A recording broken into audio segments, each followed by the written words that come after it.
আমরা চলে আসছিলাম গহীন জঙ্গলের একটি নদীর পাড়ে। সেই নদীর তীরে দেখলাম সারি সারি গাছ। আমরা সবাই আসলাম একটি বন জঙ্গলে। স্থানীয় একজন সাইকেলিস্ট আমরা পিকনিক করতে আসছিলাম। এই ভাই একটু অপরিচিত মানুষ, আমাদের অস্থির অস্থির অস্থির কাজে ড্রাইভিং করতেছে সুন্দরবনের ভিতর দিয়ে চলে আসছে। ওয়াও ওরে সালা আমরা সবাই মিলে আজকে পিকনিক করবো, তাই আমরা সবাই যাই যার মতন করে পুরা গেটআপ ফুল ছিলাম।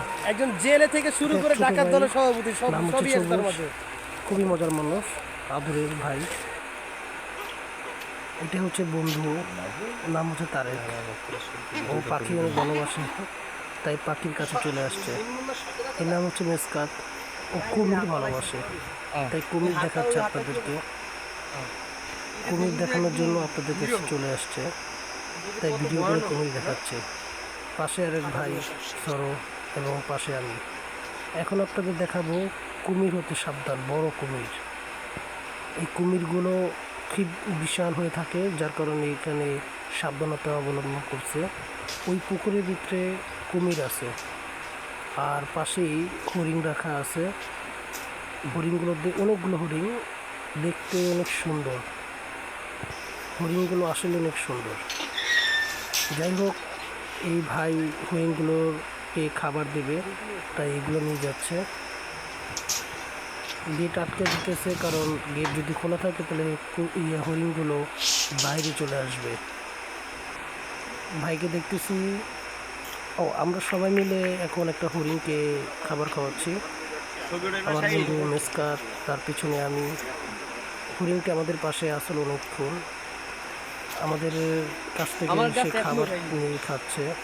আমাদেরকে কিছু গাছ খাওয়াচ্ছি। মেসকাত খুবই উৎসুক, খুবই খুশি। তার পিছনে আরেকটি হরিণ দেখা যাচ্ছে, এটা হচ্ছে হরিণের বাসভবন। এই খোলা মাঠে হরিণ রাখা হয় চারো সাইডে আবদ্ধ করে। এটা হচ্ছে আমি, আমার বন্ধু মেসকাত এবং আমি আরিয়ান, দুজন একটি সুন্দর ব্রিজে হেঁটে আসছিলাম। ব্রিজটা খুবই সুন্দর। ও চলে যাচ্ছে, কিন্তু আমি বসতে ভালোবাসতাম, তাই বসার চেষ্টা করছি।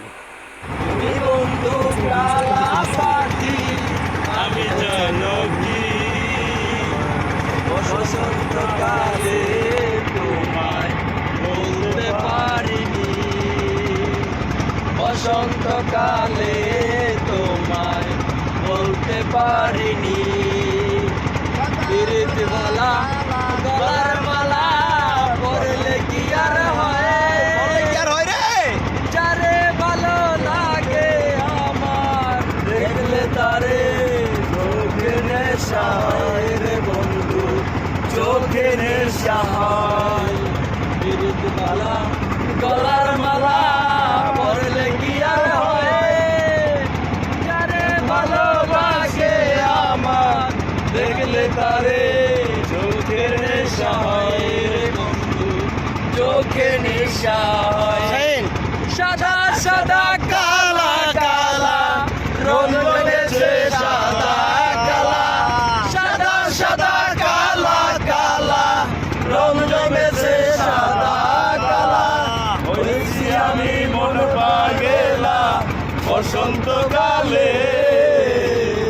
তুমি বন্ধু কালা বাজি, আমি যেন কি বসন্তকালে তোমায় কালে তোমায় বলতে পারিনি।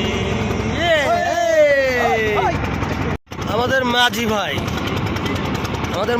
বোট চালাচ্ছে এবং সে আমাদের নিয়ে যাচ্ছে কোথায় আমরা তা জানি না।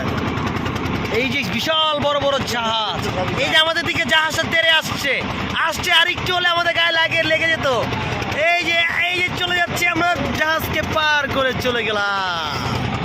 কত জাহাজ, বিশাল সমুদ্র, এটাই হচ্ছে করম জলের করম পানি। চারো সাইডে বিশাল বিশাল জাহাজ আমাদের সামনে এগিয়ে আসছে। নদীটির নাম হচ্ছে পশুর নদী। পশুর কি নদী মামা? পশুর নদী।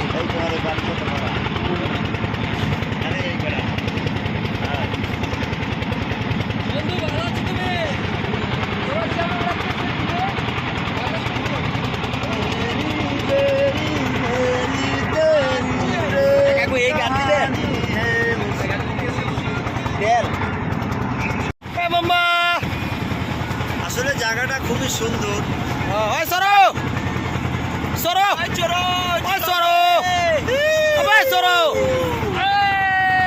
আমরা এখন যাচ্ছি গরম জলের উদ্দেশ্যে।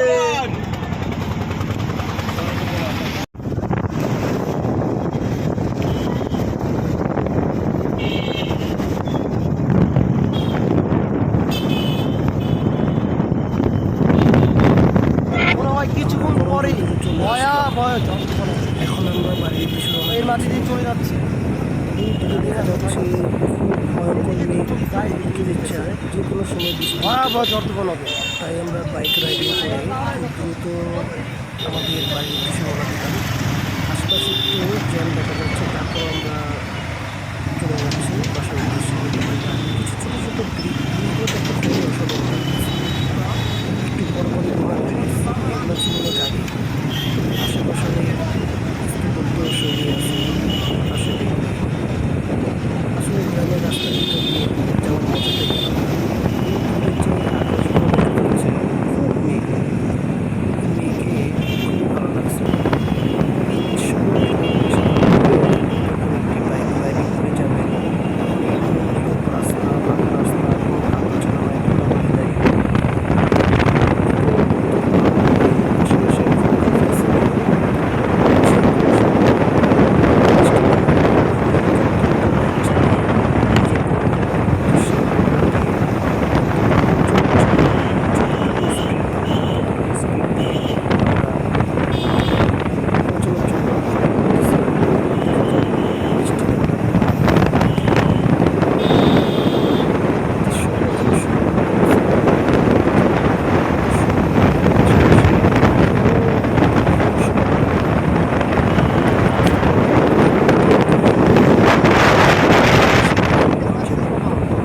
আরে রোডগুলো সেই বেড়ায় সেই ঘটবারে এত সুন্দর এটা আমি বুঝতে পারি আমি জিসান আছে না জিসান জিসানটা বাড়ি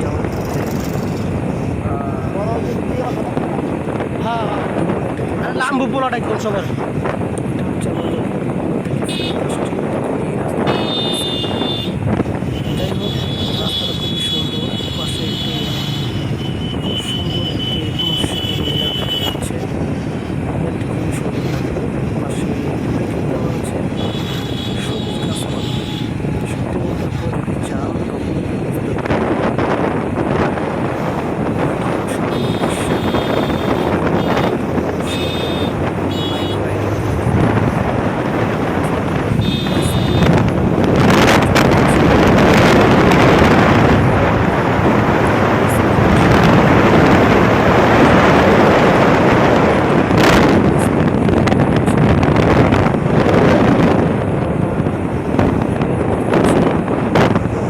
আস্তে আস্তে মেঘটা সরে যাচ্ছে, সামনে আর পাচ্ছি মেঘটা পাচ্ছি না।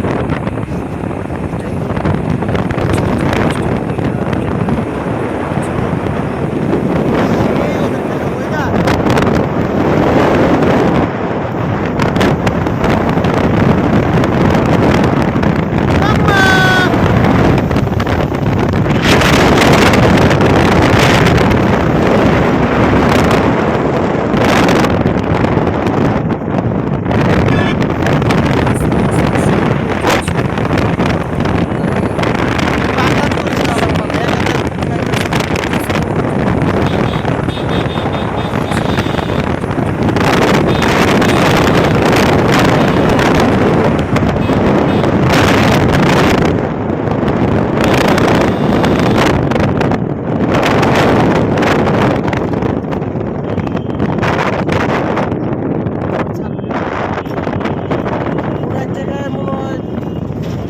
তারপরে মনে হয় যতদূর আগে যেতে পারি কথা বুঝতে পারছি